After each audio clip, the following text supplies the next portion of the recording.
This presentation has been produced using weapons and memorabilia from the Guns of Famous Shooters collection of Colonel Rex Applegate. There was a period in our history before the advent of freeways, excessive urbanization, multiple sporting events, TV, and video, when live performances such as Wild West shows, vaudeville, minstrel shows, and baseball entertained the public. This was also the era of the professional exhibition shooter. By means of this early film footage, you'll once again be able to enjoy what once was a great spectator shooting sport. This is fast and fancy shooting at its very best. Ever since men have aimed projectiles at targets, people have appreciated and have been entertained by shooting skills. After all, the biblical David, Robin Hood, and William Tell were extraordinary marksmen. We Americans have our own folk hero sharpshooters, such as Daniel Boone, Davy Crockett, and Kit Carson. The times of the great exhibition shooters are past. These spectacular demonstrations of fast and fancy shooting, duplicating under controlled conditions the feats of real and imaginary lawmen, hunters, and frontier gunmen, have now almost entirely disappeared. Exhibition shooting is distinctly American in origin and began with the early Wild West shows. This type of shooting entertainment utilized a variety of guns, ammunition, and targets to captivate the audience. The first nationally and internationally famous exhibition shooters were employed by William F. Cody, who was better known as Buffalo Bill. The legendary Annie Oakley was a longtime star of his traveling Wild West show. About 1900, the major arms and ammunition companies began to employ professional exhibition shooters to promote the sale of guns, ammunition, traps, targets, and other related merchandise. By means of great showmanship and shooting skills, these individuals not only entertained, but built up a great deal of goodwill for the shooting sports, while at the same time promoting their sponsors' products. Unfortunately, since World War II, the professional exhibition shooter has been replaced by more modern and sophisticated sales and merchandising techniques. During the period of the professional exhibition shooters, who mostly used rifles and shotguns, several legendary handgun shooters also appeared on the scene. These men, using the revolver, gave shooting performances and performed feats that will probably remain unduplicated in future generations. We'll look at the talents left behind by Ad Topperwine, Gus Parrott, Bill Jordan, Ed Mcgivern, Herb Parsons, and others. Unfortunately, motion picture footage of Topperwine and Parrott could not be located. However, they were two of the most talented and famous of the early professional exhibition shooters. Let's look at Topperwine first. Adolph Topperwine and his wife were the key transitional professional exhibition shooters between the Buffalo Bill era and the period when most exhibition shooters were active, which lasted until about 1950. Ad Topperwine was born in San Antonio in 1869. As a young man, he traveled with a circus and vaudeville, doing trick shooting. In 1903, Winchester employed him as a professional exhibition shooter, and his wife, better known as Plinky, joined him in 1904. The couple performed all over the States, in Canada, and in Mexico until their retirement in 1940. They set the standard for all exhibition shooters to follow, who duplicated and improved upon their original shooting acts. Topperwine, for instance, topped the field with an incredible stunt in 1907. For 8 hours a day, 10 days in a row, Ad Topperwine shot at 50,000 2.5-inch square wooden blocks tossed into the air in front of him. Of the 50,000 blocks he shot at, he missed only 4. In 1916, his wife Plinky set a world trap shooting record. Over a 5-hour period, she hit 1,952 clay targets out of 2,000. This was a world's record for the time, man or woman. Both of the Topperwines were versatile shooters with rifle, shotgun, and revolvers. Plinky Topperwine passed away in 1945. Ad Topperwine died in 1962 at the age of 92, a legendary shooter who entertained tens of thousands of spectators and who was considered by his peers the greatest of them all. Gus Parrott was born in Lafayette, Indiana in 1886. He moved to Yoncalla, Oregon in 1890, where he spent his boyhood and lived until his death in 1963. He was an early contemporary and friend of Ad Topperwine, who inspired him to be an exhibition shooter. He was first employed by the Peters Cartridge Company. When this company was taken over by Remington, he continued as a shooter and later as a sales executive until his retirement in 1950. Parrott was best known as an exhibition shooter in the Pacific Northwest and Alaska, but also became internationally known as a big game hunter and world-class photographer. He wrote many articles for early sporting magazines covering his hunting expeditions, took thousands of photographs, and made motion pictures that were featured nationally. In exhibition shooting, he was unique because he shot the revolver, the rifle, and the shotgun equally well. Another famous exhibition shooter, Bill Jordan, an honest-to-God living legend, is still active as a big game hunter, gun writer, firearms authority, and author. He's been a major figure in American law enforcement and on the sport shooting scene for over half a century. During a 30-year stint in the U.S. Border Patrol, he took time out during World War II and the Korean War for combat duty as a Marine officer. It can positively be said that Bill has smelled a lot of gun smoke, heard a lot of shots fired in anger, and been successful on many occasions when the targets were shooting back. Bill's book, No Second Place Winner, is the classic text on gunfighting. Jordan holsters and revolver grips are known to handgunners everywhere. In 1965, after retirement from the Border Patrol, Bill became a field representative at large for the National Rifle Association. He is a master in pistol, small bore, and high-power rifle competition, and holder of the NRA Distinguished Marksman Badge. In 1976, Bill was the winner of the Outstanding American Handgunner Award. The instructive exhibition you're about to see was performed when he was an NRA representative, when he was 64 years old. This performance was advertised as the fast man with the slow drawl.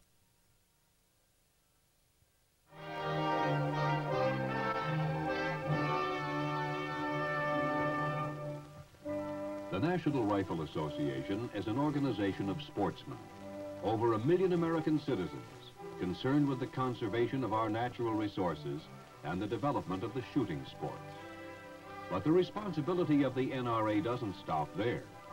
Training courses in home safety, hunter safety, and youth programs number among the many NRA public service efforts. One of the most important of these is the police pistol course. One of the NRA team who has been responsible for the development of this program is Bill Jordan, a name that has become legend in the annals of law enforcement. Now a regional representative of the NRA, Bill Jordan is a former Assistant Chief Inspector of the U.S. Border Patrol and is known throughout the world for his speed and skill with a revolver. Today, Bill has a message for you. Well, hello there. I'm Bill Jordan, and I'm going to try to show you a little different kind of shooting today. The kind of shooting maybe that a law enforcement officer would have to use. I know you're all familiar with the basic fundamentals of shooting. If you wasn't knowledgeable, you wouldn't be interested in seeing this film. And I'm going to be talking about the handgun. This is the symbol and tool of a law enforcement officer's trade. He wouldn't necessarily pick this. A handgun is it's a pretty poor weapon. It lacks firepower, it's difficult to shoot well. Certainly, if an officer knew he was going to get into trouble, he'd take a shotgun. There's the world's greatest tranquilizer. But since he wouldn't have a shotgun most of the time, affrays between officers and criminals occur under conditions of surprise, close range, poor light. This has got two things going for it, availability and portability. This is what he would have with him if he got into trouble. So getting down to the basic fundamentals of it, it's just like any other firearm, sight alignment and trigger squeeze. You start with deliberate, aimed, single action fire. Now by single action, of course, I mean that the weapon is cocked. It only requires about 2 pounds of pressure on that trigger to fire it. You extend it, line up your sights, squeeze on the trigger very carefully. Then when the hammer falls, you should be right in the middle. Now this is the way we teach someone to shoot. This is the way a law enforcement officer would like to shoot if he gets into trouble. But instead of that, since he is generally in a hurry, what he does is grab himself a handful of gun and stick it out there and shoot it double action, trying to do before he's done unto. A double action, of course, you do it all by pulling the trigger. You cock the gun, turn the cylinder. It takes 15 or 20 pounds of weight, pull, pressure on it. Your finger move. It's an inaccurate way to shoot. Also, of course, this hip shooting, point shooting, instinct shooting, whatever you want to call it, this is also inaccurate. But I'm going to try to demonstrate that to you, and I got to tell you before I start that you see better every Saturday night on television. You're going to see me do. Those boys don't ever miss, and I do. However, I'm going to use wax bullets so there won't be any danger. These are just little pieces of paraffin, such as your mother, your grandmother used to put on top of jelly, and when she put up jelly, just with the primer, no powder. Now, to do this, of course, you need someone to hold some balloons while I shoot at them, and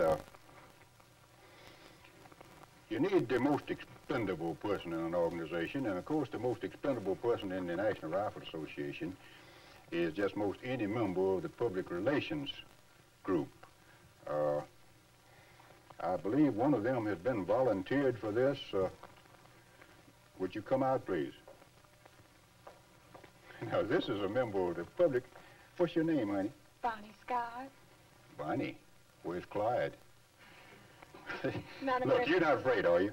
No, sir. Well, all right, I tell you what. I'm going to use wax bullets, and I'll be real careful in shooting them. But I want to just to be real sure that you are not worried about it. See what? Just a little way.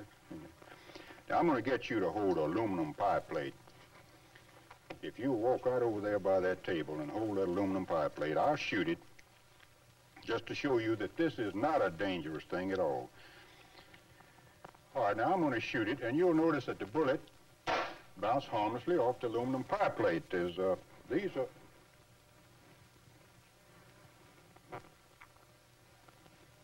The bullet was supposed to bounce. You know, it's so hard to get a good aluminum pie plate anymore. Well, never mind, Bonnie. You, don't worry about that. We got these balloons that if you, in that bag there, just like Santa Claus, my, isn't she pretty? I give up. If you'll hold that balloon, now let's see, the old-fashioned way of doing this that we used to teach was that you went into a crouch. Of course, this is rough on the crease of your trousers. Then you pull your gun, and with your forearm parallel to the ground, your wrist still, you shoot. Get another balloon, will you, Bonnie?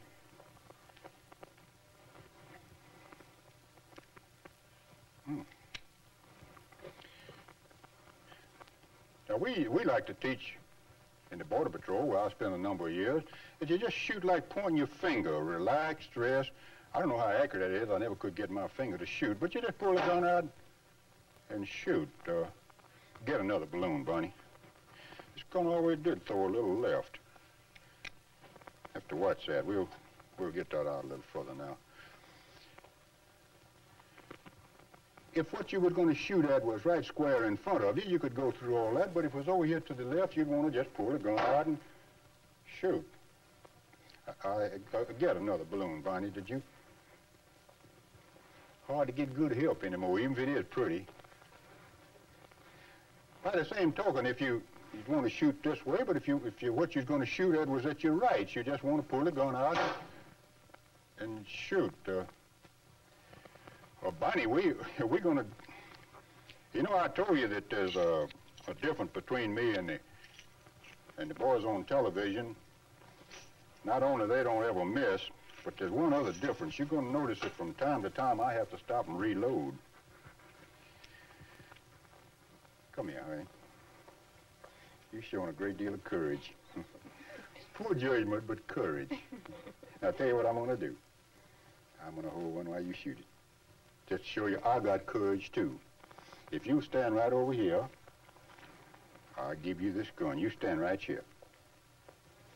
Now, this is a real cowboy gun, and I'm going to cock it. And if If you don't mind, you aim. Now, you don't do any of this hip shooting business, huh? I'll get a balloon. You know I got every confidence in you. I got every confidence in you.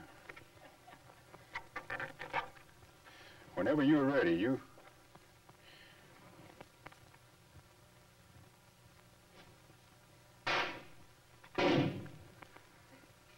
Now, how about that? There she is, the world's slowest gun. Little Bonnie. Thank you, honey. She sure did dress up the act, didn't she?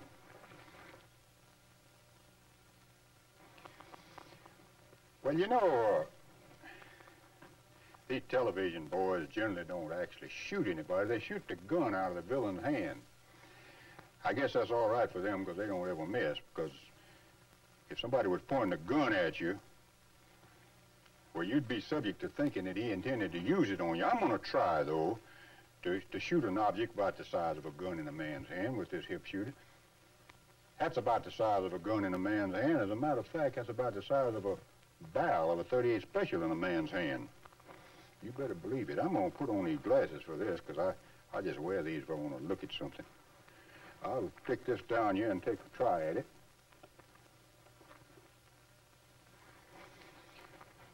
Actually, of course, this is made for shooting at large people-sized objects, but I will try it.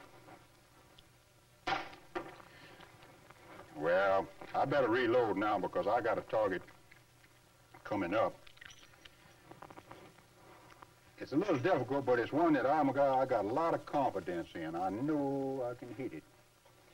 It's a Necco wafer. One of these little pieces of candy that called a Necco. If I don't hit it, I'll eat it.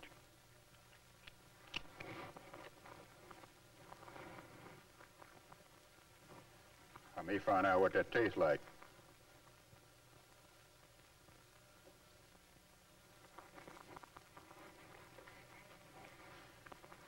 Oh boy.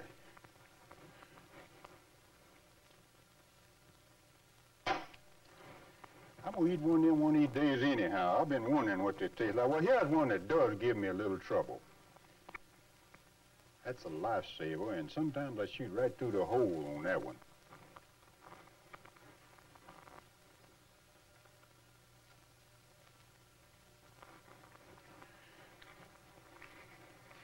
I just most likely hit the hole this shot. There you are, right through the hole. Well, let's see if I can hit the edge of it now.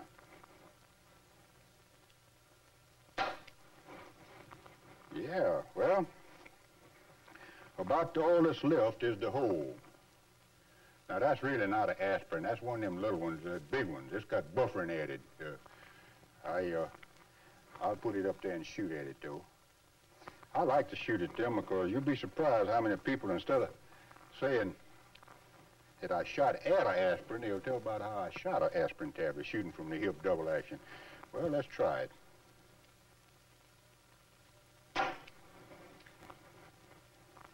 little worried about that shot. You know, I missed one of them once. It was in the fall of 1938. I remember it real well. Well, that's enough for the accuracy shooting. It proves that there is some accuracy can be attained shooting from the hip. But nowadays, in order to get anywhere in this shooting, you got to be fast. You got to be a world's fastest gun. I know 7 of them. The old timers were at a little disadvantage. Nowadays, we can test the speed of a draw right down to 1,000th of a second using electronic timers, but they had only 2 ways that they could test the speed of their draw. One of these they could just use once. Then they had to get another partner. But the other one was what they called a poker chip draw. Now, the idea of this was that if one of them could hold a poker chip on the back of his hand, I use a ping pong ball. I think they would have used ping pong balls, except that poker chips were much more available in those days than ping pong balls. If they could hold that on the back of their hand, drop it, draw, and shoot before it hit the ground, then that man was considered to be a real fast gun, and all the rest of them all kind of stiff-legged around him was real polite to him. I'm going to try this using blanks. It's a little difficult to get your ear and your eye together. So watch this ball, listen for the shot, and see if I get the shot off before it hits. I'll hold it here, drop it. Did I make it? Well, how far did the ball drop?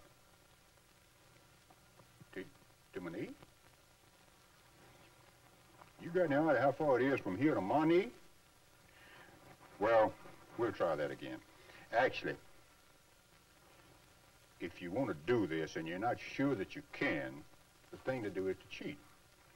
By that, make the ball drop a little slower. Seem to be dropping faster every year to me for some reason. But I got a system for dropping it slower. I tap it with the gun barrel. That's cheating, but I'll show you how it goes. It's cheating, but it's impressive. You hold it. See, this gives you more time. While that ball is in the air, then you can shoot. Let's get back around to how far that ball dropped. Now, if I hold it here, drop it, draw, shoot, and hit it at the same time, I guess that's how far it dropped. We'll see. And keep your eye on the little ball now and see if I guess that's how far it dropped. Let's see if I can bounce it straight up one time. It's a little hard to hit a round object with a round gun barrel, but I'll just see what I can do by going like that, straight up there. Well, let's see how this looks in slow motion.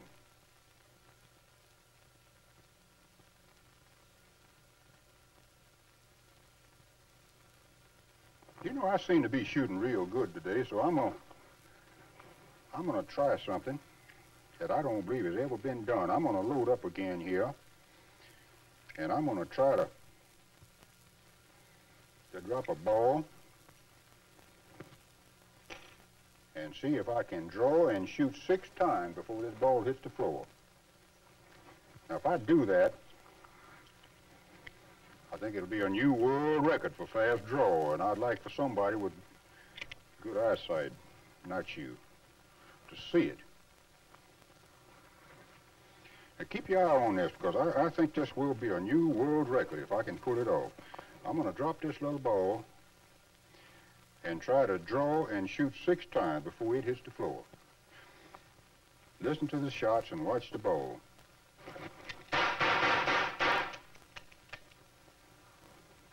Oh, well, I didn't get but 5 shots off. That's just a story of my life. One of them was a blank.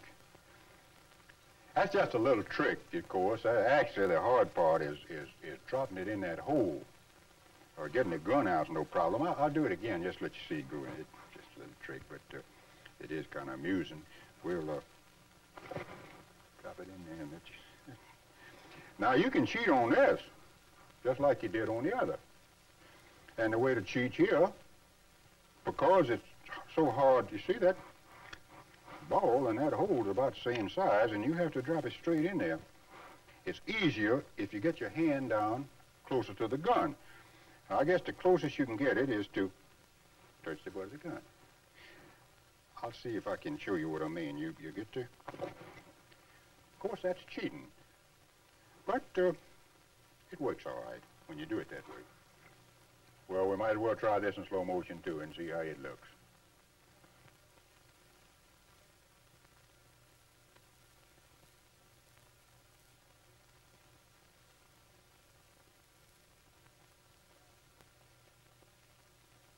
Now, I'm going to try one more shot that's a little more difficult. What I've been doing is just a kind of a convulsive muscular motion that don't prove anything because no accuracy was involved. But I'm going to try to drop one of these ping pong balls, draw, and shoot it with a wax bullet before it hits the floor. Just to show you that even if you get in a big hurry, you're still controlling that gun. Now, of course, this is dangerous. My foot down there.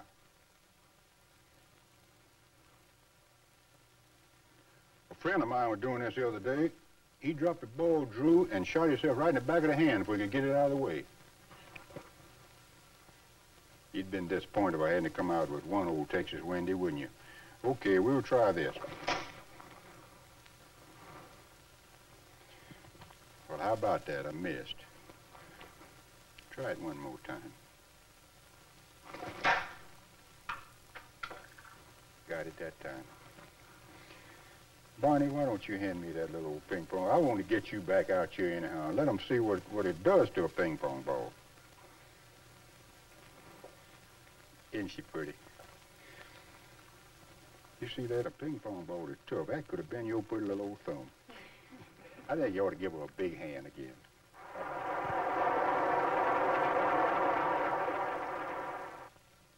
Well, that's all just been in fun. I hope you've been entertained, but if you've been entertained, it's time for you to listen to the commercial. Some 200 years ago, our founding fathers wrote a document that's been famed all over the world since, known as the Declaration of Independence. They fought their war of rebellion and won it. And after they won it, they wrote the Constitution of the United States. And just to be sure that no one could misunderstand what they meant by basic inalienable rights that they mentioned in this Declaration of Independence, they put them down as the first 10 amendments to the Constitution. This is what we know as the Bill of Rights. Now here is where we get all of the rights that make the difference between a man and an animal. We have the right of free speech, of free press, trial by jury, peaceful assembly, all of these.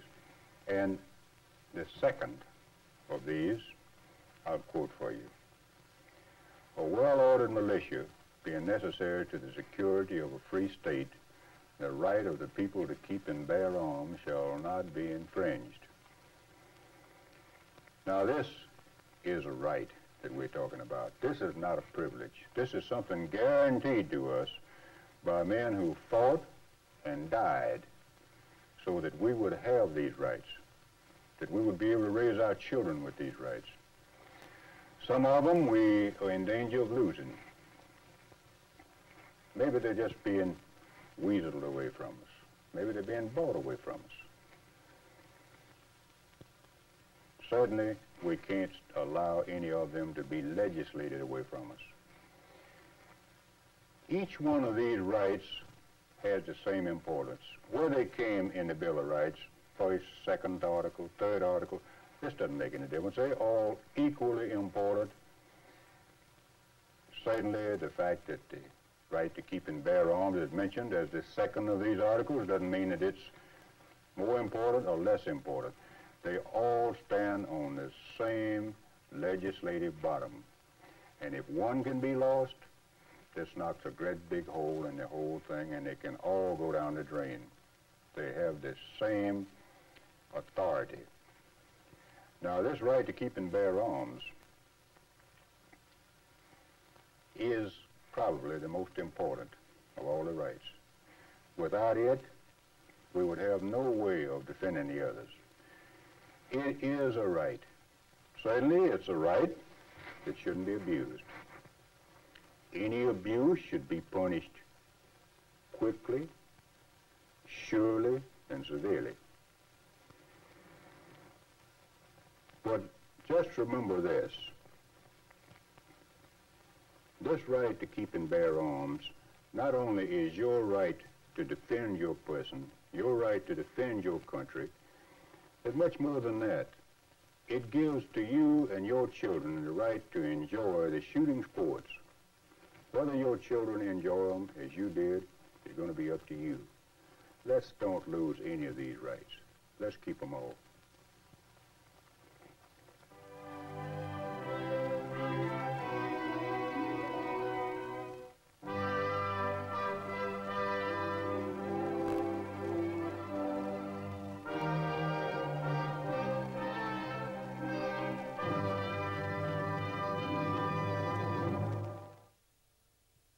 The following film was made by Remington after the end of World War II, when management decided to discontinue its professional exhibition shooter program.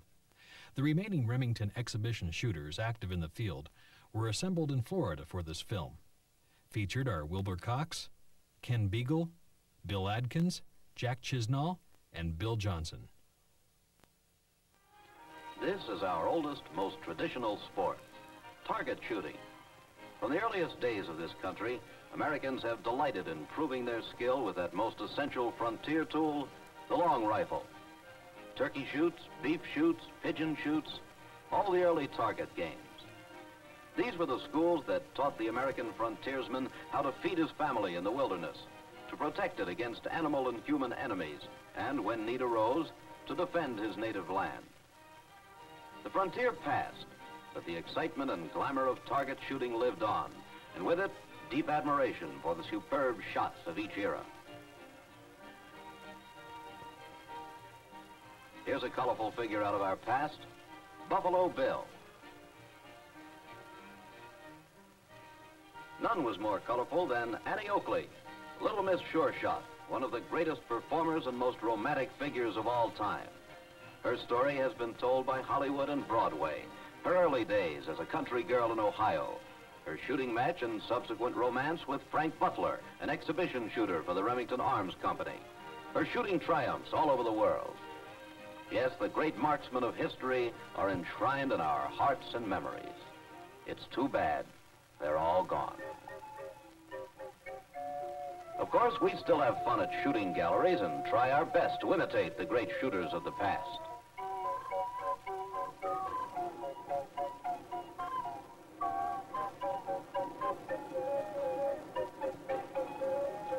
Sometimes we're a bit timid, like this boardwalk stroller. Those moving targets look tough. What's the matter, Mac? Scared to take a shot? Afraid you won't hit anything? Boy, what a cluck this guy is. Look, you load it like this. Just line up the sights on the target.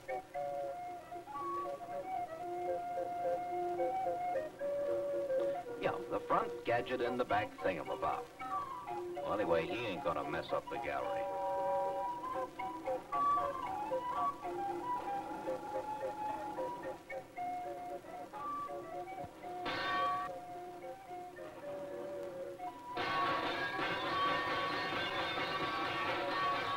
Hey, he's not so bad.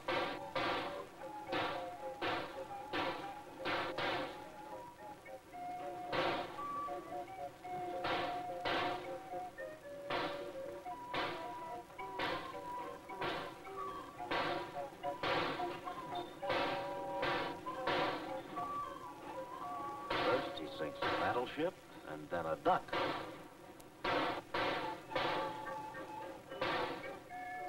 Hey, lay off of them clay pipes, mister. They cost a nickel apiece. Police.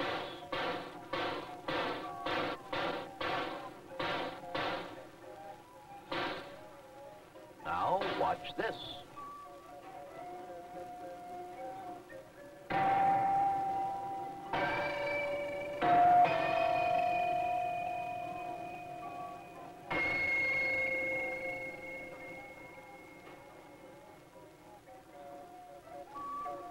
Jumpin' Jehoshaphat.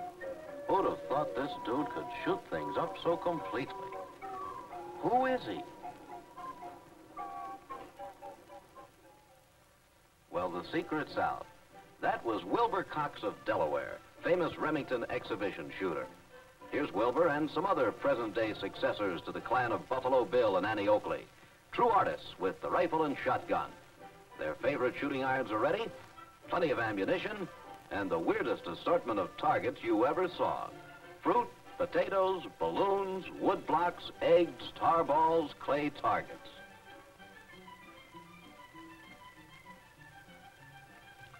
These men not only give exhibitions, they teach safe gun handling practices.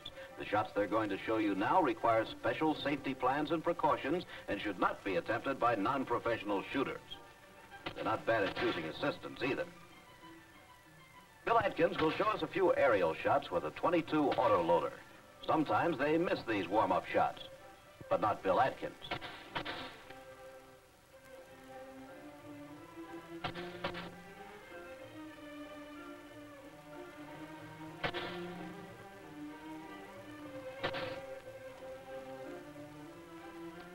Now Jack Chisnell has a specialty. Aerial shots with his front sight masked.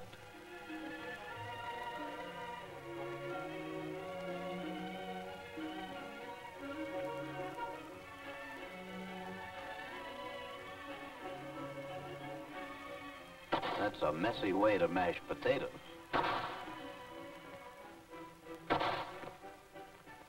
A wood block, harball, mothball. Whoops, he missed. But not that time.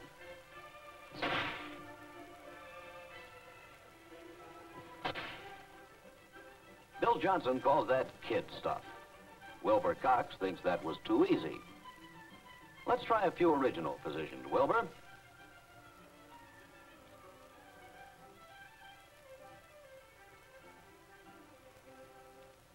Watch this, from the right shoulder.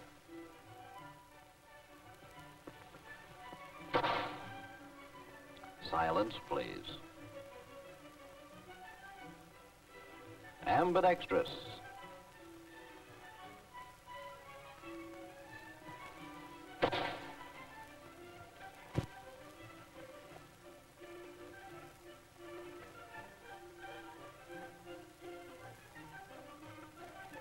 Sidewise.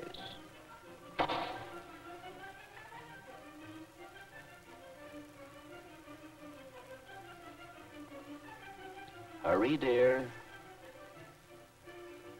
From the left shoulder, potato shampoo.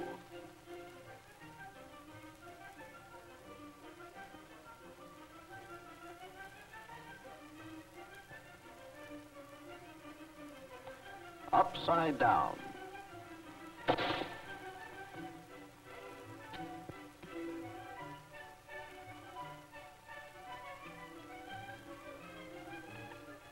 And now the hard way. Don't fall, Wilbur.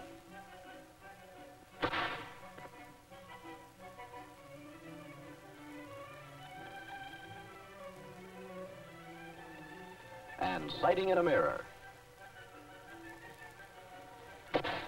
Let's see who can top that. Well, what about it, boys? Can any of you do better? Come on, what do you say? Well, here's Ken Beagle with a real honey.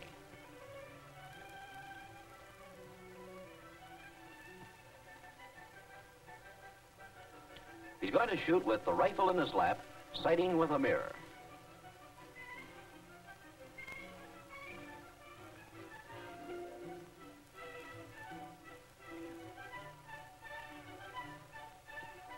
And he can't cheat with that bucket over his head. Here's how the sights look in the mirror. He did it. Ken says he can only do this stunt 9 times out of 10. Guess he needs practice.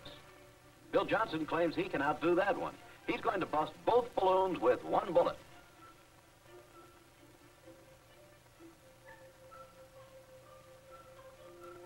How?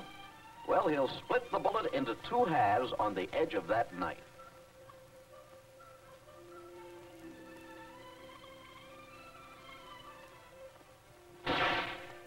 He did it. Now for some rapid fire as Ken Beagle makes like Rembrandt with a Remington. He's making a picture of an Indian chief with bullet holes.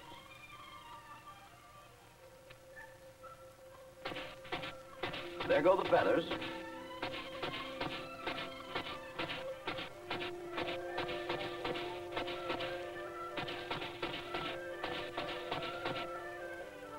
This is real freehand drawing. Watch the collar and neck.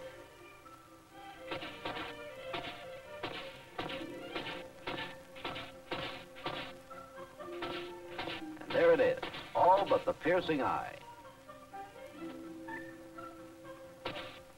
And now that's taken care of, and it took him just 2 minutes.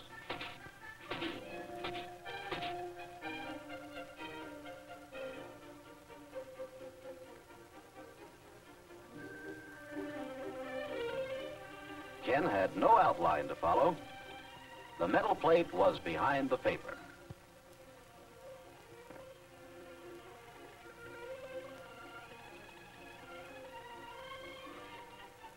Now Bill Johnson's going to use a big game rifle. A stunt like this can be performed only in a carefully chosen safe area.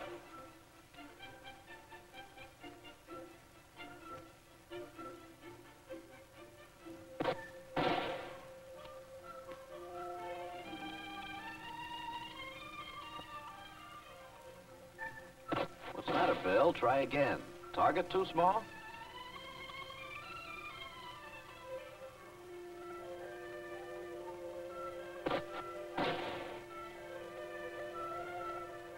Wilbur Cox wants to help you.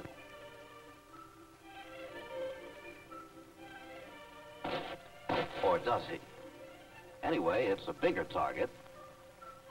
And a sloppier one. Give me a towel, somebody. Now Bill's in his stride. 3 oranges at once.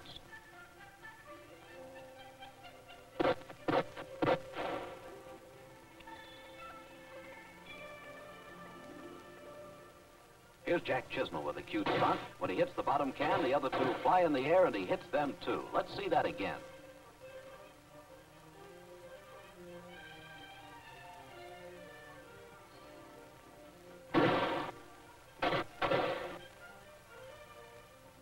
Wilbur Cox is going to try to outdo Bill's stunt.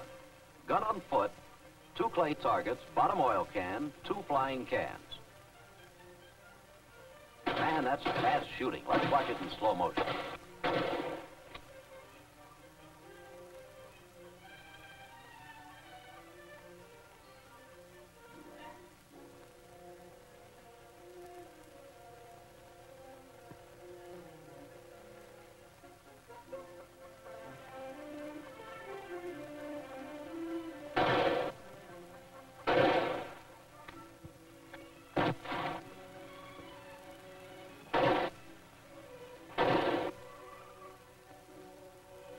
Bill Atkins won't be outdone. With a shell in his mouth and an unloaded gun, he tosses the gun in the air, loads the gun, and hits the target. Let's repeat that.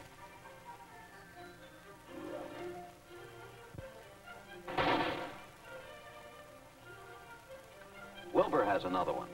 3 targets, 3 shots, changing shoulders after each shot.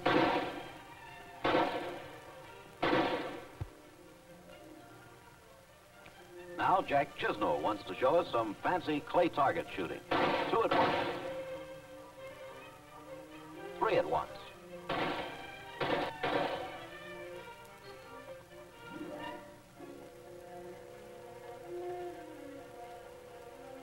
4 at once.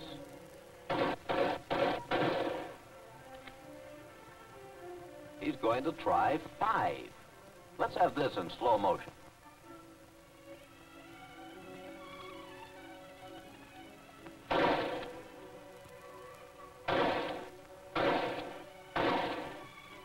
Wow. Wilbur Cox has one for us now. He's going to throw out 2 targets, hit one, hit his ejected shell, and then hit the second target. Let's watch that again in slow motion.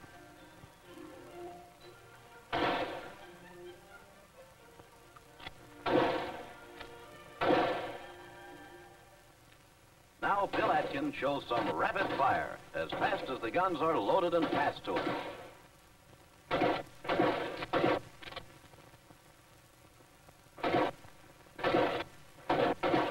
Hey, what is this? The grand finale, using up all their targets, proving that there are still great shots in America and that interest in the wonderful sport of shooting is stronger than ever.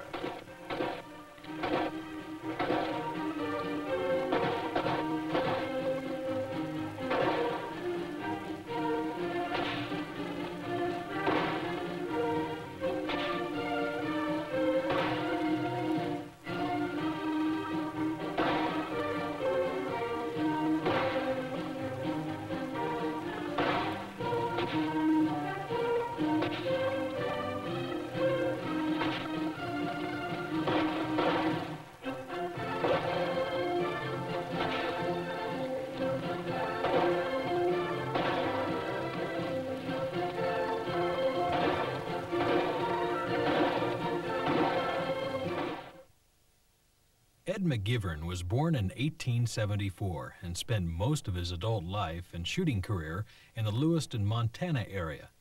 He was no Gary Cooper or John Wayne in appearance. In fact, he looked somewhat like W.C. Fields. He was 5'5", of stocky build, ambidextrous, and kept himself in good physical condition. He died in 1957 at the age of 83. Due to self-training, endless practice, research, and perseverance, he made himself the foremost American handgunner during the period between World Wars I and II. An outdoor sign painter by profession, he was never sponsored by any arms or ammunition company. However, he gave numerous handgun shooting exhibitions as an independent act. Although famous for his trick and speed shooting, he was most proud of his contributions to law enforcement handgun shooting and police training techniques. He was the first man to fully explore the use of the revolver in long-range shooting, quick draw, aerial shooting, double-action shooting, shooting without sights, and allied subjects.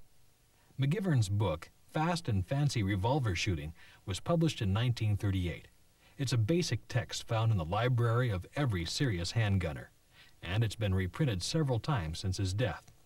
Fortunately, this recently discovered black and white film footage from the Walter Groff estate and another source has made possible this presentation. It was filmed during the 1930 to 1940 period, and along with the written word, it provides additional evidence as to why he was called the greatest handgun exhibition shooter who ever lived. Mcgivern experimented and shot with all types and makes of handguns.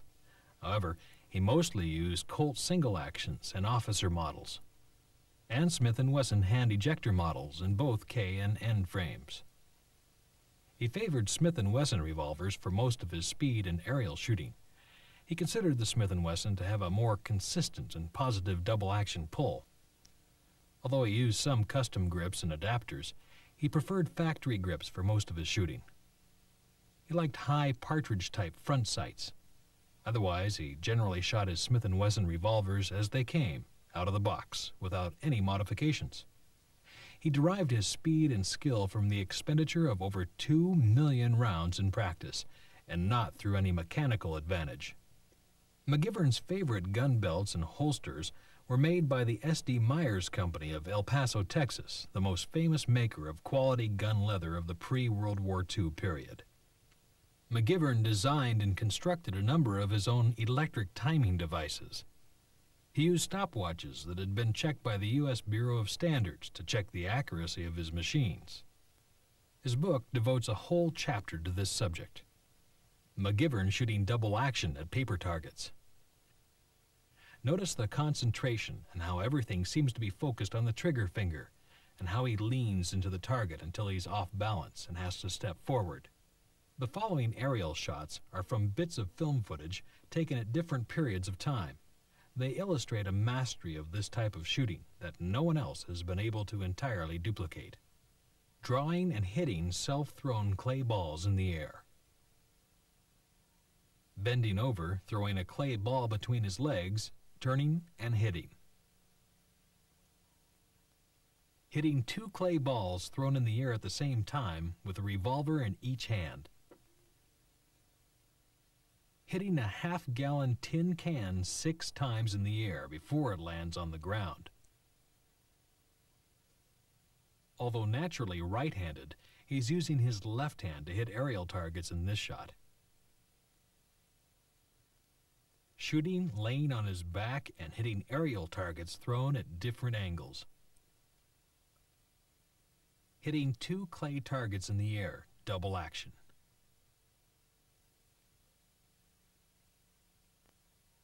Ed Mcgivern hitting 6 clay balls thrown in the air when giving an exhibition at the Central Montana Fair on September 4th, 1931. Mcgivern thoroughly debunked the then prevalent notion that no one could hit anything by fanning. He was able to put 5 hits on a hand-sized target at ranges of up to 20 feet in less than 1.5 seconds. Mcgivern firing a double-action Smith & Wesson revolver using Peter's factory loads at the incredible cyclic rate of 600 shots per minute. This machine gun type speed was only achieved after years of perseverance and practice. Mcgivern cast his own tennis ball-size hollow clay balls for aerial shooting. The card shows a series of 26 dime-sized lead discs tossed into the air and hit with Peter's wad-cutter ammunition from a Smith & Wesson .38 Special revolver. In his later years, Mcgivern became increasingly crippled by arthritis in his hands. However, he continued to be active in his experiments and research, and gave shooting instruction to various individuals and organizations. His favorite pupil and protege was Walter Groff, a wealthy Philadelphian who, as a result, became very skilled with the revolver. Groff also helped him financially with his ammunition expenditures, research, photography, and writings. Groff, firing at a clay ball on a string being whirled by Mcgivern. This was a method of training for aerial shooting. There are 14 of Mcgivern's guns in the Museum of the National Rifle Association in Washington, D.C. A permanent display is maintained, and the comments on the plaque are a fitting tribute to a legendary shooter. From a youthful interest in firearms, he developed uncanny skill in combining speed with accuracy in handgun shooting. He reached his peak in performance after age 50 and was able to accomplish feats with firearms that have never been equaled. Not only did he use stationary targets, but a wide variety of aerial targets ranging from quarter-sized lead discs to clay shotgun targets thrown singly or in multiples.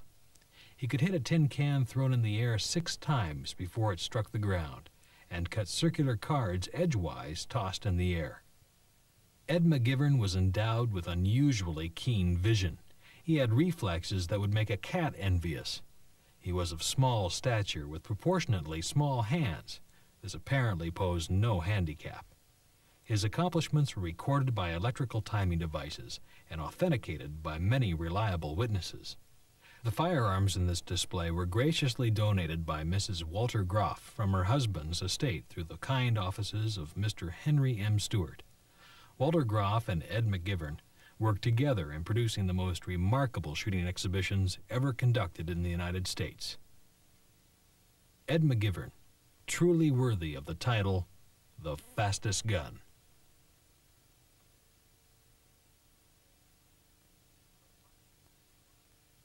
Herb Parsons was born in 1908 in western Tennessee.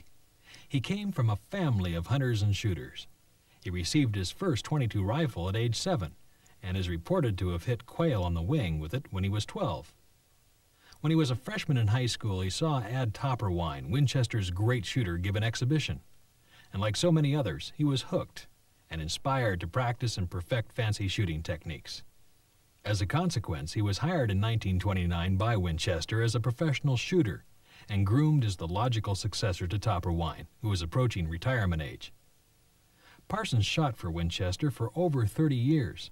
He was also a world champion duck caller, grand champion professional trap shooter, a Hollywood movie advisor, and active in the hunting sports. In 1956, Parsons made a film called Showman Shooter, produced and narrated by Ted Husing, a famous sports personality of the period. Parsons died unexpectedly in 1957 at the age of 51, at the peak of his career. Unquestionably the best and most famous exhibition shooter with a rifle and shotgun of his decade. He was the last of the great professional exhibition shooters.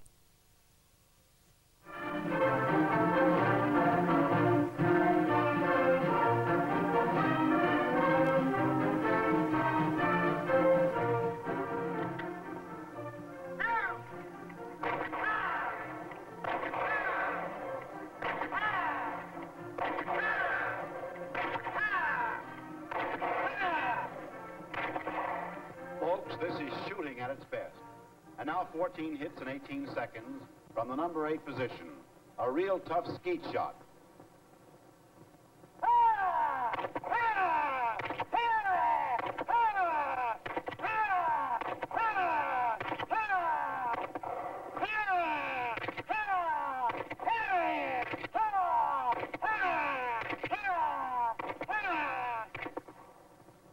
That, my friends, was Herb Parsons doing some of the finest shooting that this Ted Husing has ever seen.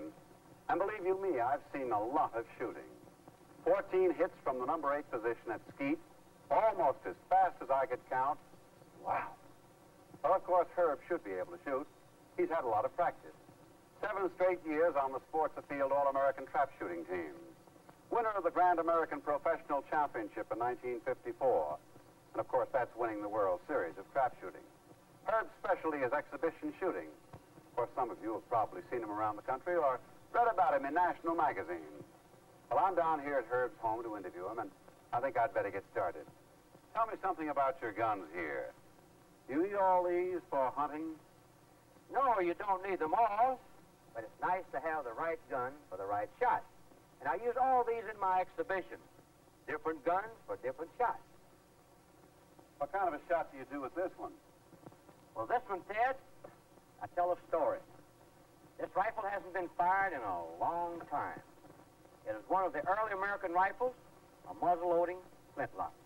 Oh, the Kentucky long rifle. Right. So really, they were made in Pennsylvania. Some of them were used in the Revolution, and a lot of them were used against the Indians. But mostly they were used for hunting. You see, back then, if you were going to have company for dinner, your wife didn't call the butcher and have him send up a frozen turkey. Instead, you called your boy and you said to him, "Son, your ma's kinfolks are coming to dinner.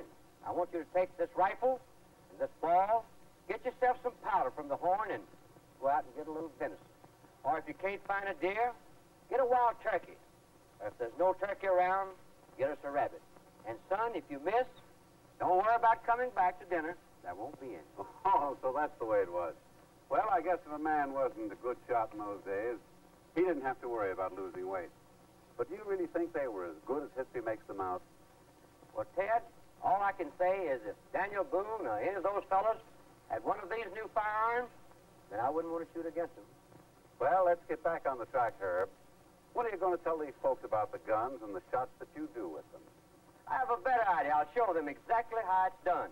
If you'll all come with me to Williamsport, Pennsylvania.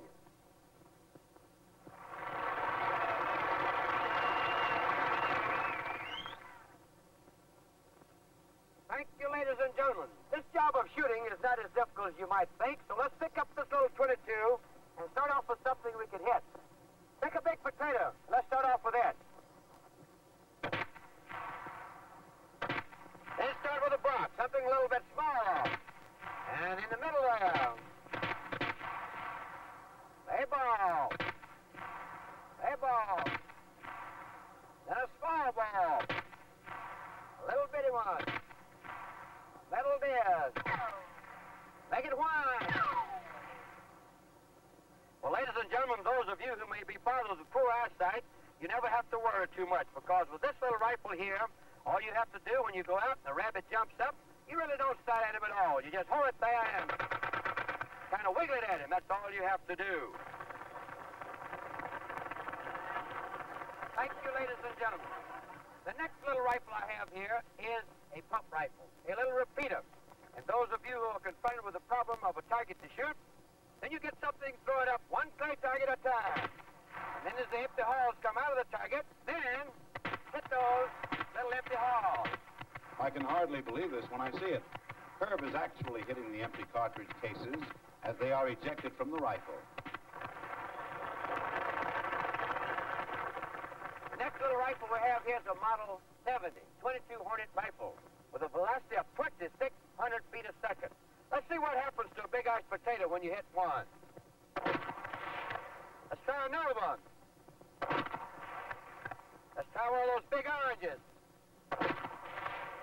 Another orange. And some morning, if you're having a little trouble with your grapefruit or your orange juice or your vitamins, let's try one of those vitamin crushers. So we will.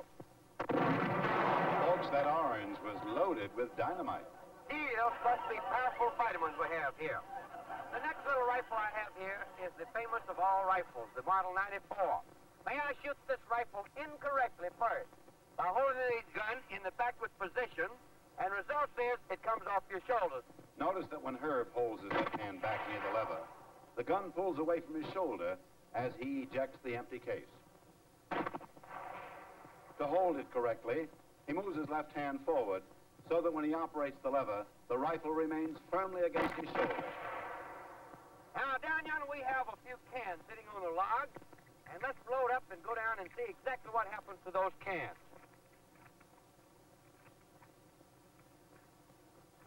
Shooting this little 94, this might give you an idea what happens inside of a deer, bear, dog, buzzard, or maybe a cattle rustler. So watch those cans as they explode into the air. And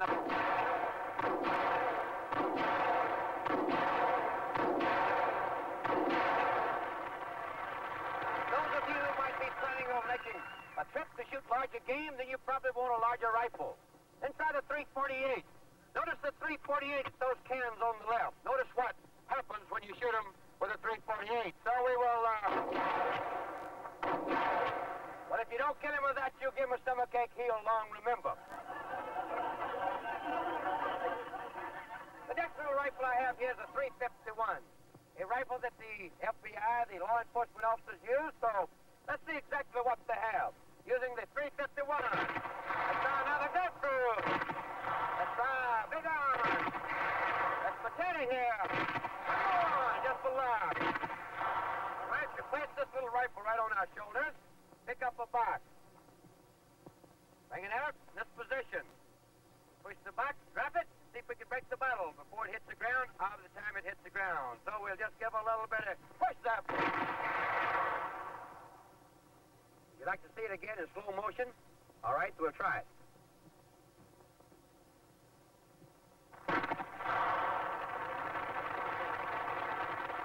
Oh, you should see a nice big buck in a real close place. You just drop the old rifle to the side and... Well, if you don't kill him, you'll cut down a tree and hold him till you get there. Those of you who might be planning to shoot game at a longer distance or a greater distance, then you would need the 270. Notice the 270 shooting at a watermelon. As I shoot this watermelon here with this 270, watch what happens to this particular shot. Herb obviously doesn't need a scope to hit this watermelon. There must be a trick to this. Hey, Herb, why didn't you tell us it was loaded with dynamite? Yes, sir. That's the way we serve watermelon juice in Somerville, Tennessee. Take it easy, Herb. Take it easy. The excitement's getting too much for us ordinary shooters. Well, Herb isn't finished yet, but let's take a breather and gather our shattered nerves. Herb shoots so fast and so easy, it's rather hard to realize how amazing his skill is. For instance, take that first shot. You or I might hit a potato or an orange thrown into the air, or at least you might. But look at the size of this one, or this one real close up, or this last target. I wouldn't be able to see it 20 feet away, no less hit it. And then these cartridges that he hits as they eject at the rate of almost 1 a second. You know, folks, hitting a thing that size when it's flying through the air, well, even after I've seen it done, I'll bet money it's impossible. Now let's get back to Herb and see what he can do with a shotgun. But first I want to tell you a little story about Herb's trophies over here. This duck is in this lifelike pose because Herb didn't want to shoot him. No, sir, he just called him in and put salt on his tail. Because you see, Herb is many-time winner of duck calling contests, having won the international twice and having won the world's championship twice. Herb is now retired, undefeated. Well, how about it, Herb? Let's hear you call in a few ducks.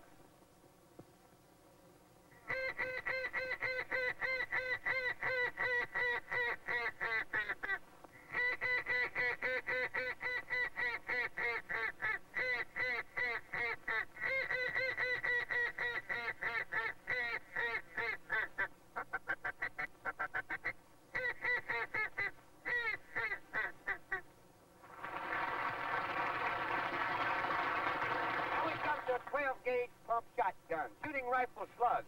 And by the way, a rifle slug will not hurt your gun. So let's start off with a grapefruit and see what happens in a grapefruit shot. And now, well, let's try an old cabbage a little bit there. Pick it up. Let's try another slug at a cabbage. And okay, just one more big cabbage and give it up. A moment ago, we shot those cans with a rifle. Now we shoot them with a shotgun slug. Notice what happens inside of those big cans when shot at and hit with a 12-gauge slug.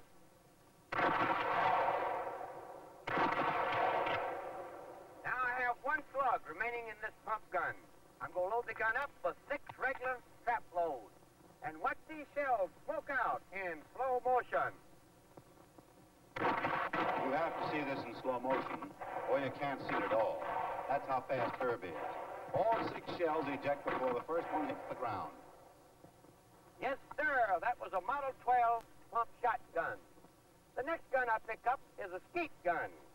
And in this box, I have skeet and trap shells.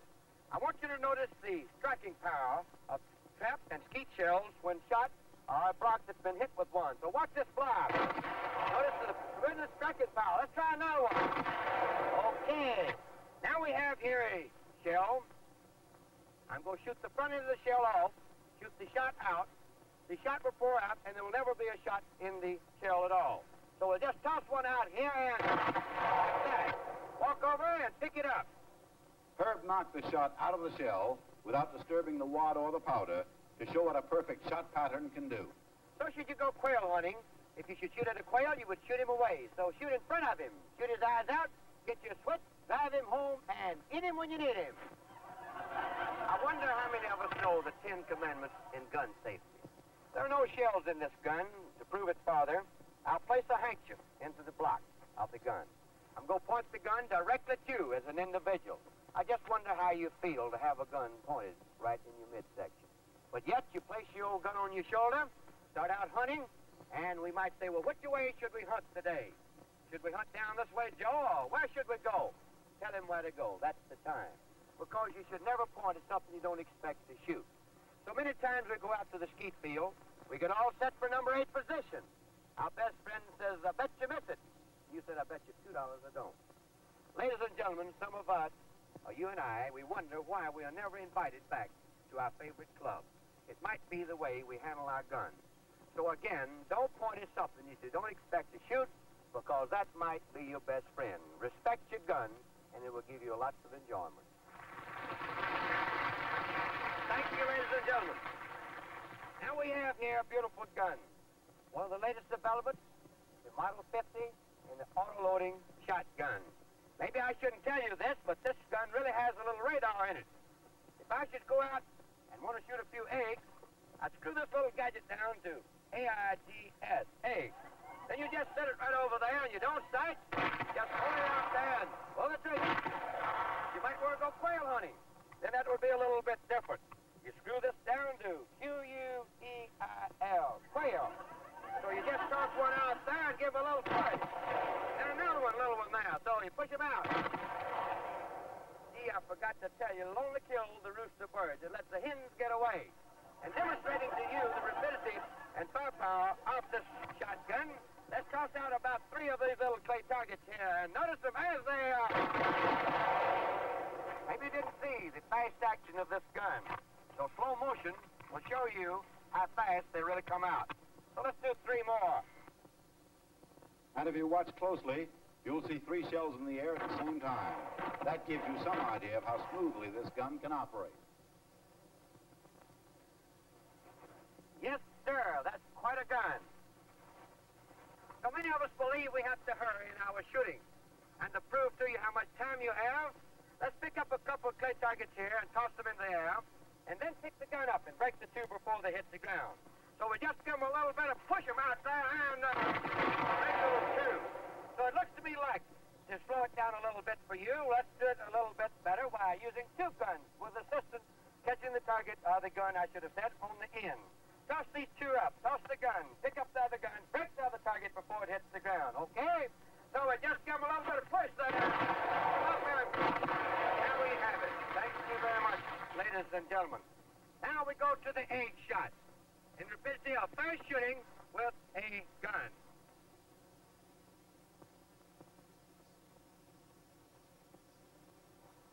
Demonstrating the coordination of the finger and eye working together, which is essential in a good shot. Toss this egg between my legs, pick up the gun, turn around, and break that egg before you see the gun. Work the move. So we all up and Would you like to say 2 in slow motion? Okay. Let's do it.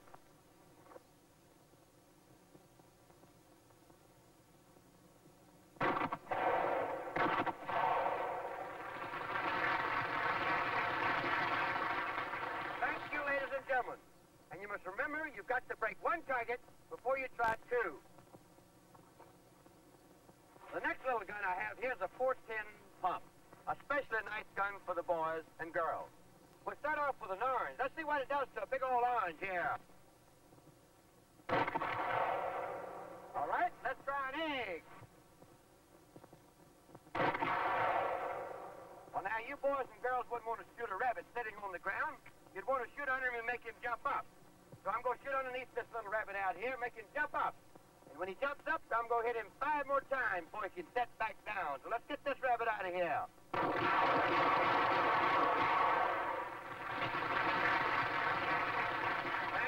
Thank you. The only trouble with this little gun is you have to keep it locked up to keep it from going hunting by itself.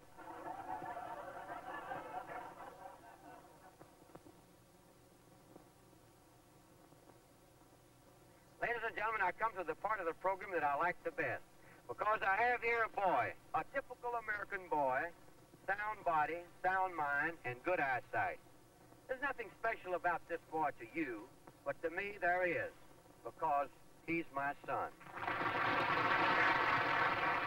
Ladies and gentlemen, the word juvenile delinquency is a topic of conversation in most of our homes. And I think the finest way in the world to combat juvenile delinquency is to hunt and fish with your boy and girl. Because if you hunt with your boy today, you'll avoid hunting for him tomorrow. It's nice when you hunt with him. It's a heartache if you hunt for him. You show me a good hunter, and I'll give you a good American. Let's keep America strong. Let's keep them shooting. Well, here I have a little 20-gauge gun here. Would you like to shoot it? Yes, sir. Okay, we'll just start off with 6 clay targets there, and one at a time. So we'll just take 1, 2, and 3, 4. All right, my boy, that's very good. So if we do that with the 6, let's see if we do 2, okay? Okay, let's try a couple here. Then we just toss 2 right down in there. Well, that's pretty good there, boy. After all. Well, now, you think you can do 3? Yes, sir. All right, we'll just see if you can do 3 there, then.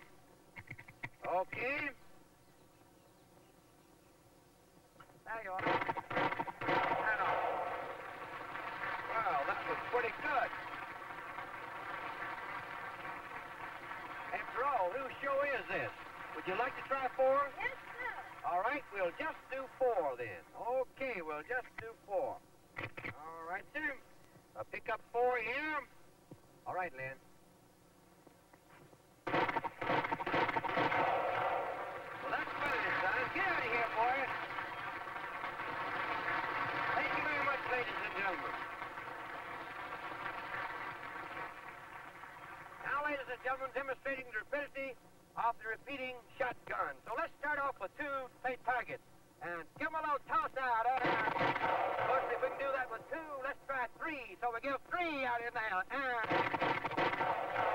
Okay, ladies and gentlemen, if you can break 3, why, surely you can do 4. So we'll just load the old pump gun up here with 4 shells, and let's see if we might do 4.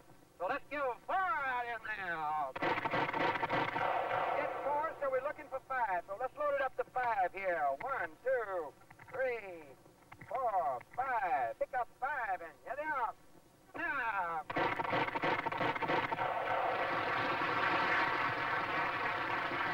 Thank you, ladies and gentlemen. At this time, may I do a shot for you that's never been accomplished by any other gun but the Model 12 repeater. I have here 7 clay targets, tossing these 7 clay targets, breaking each target with a separate shot before they hit the ground. 1, 2, 3, 4, 5, 6, 7.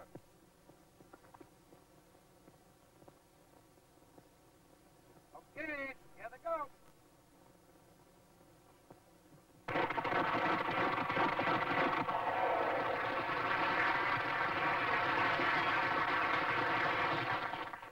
Thank you, ladies and gentlemen. And remember, it's just as important to be a good sportsman as it is to be a good shot.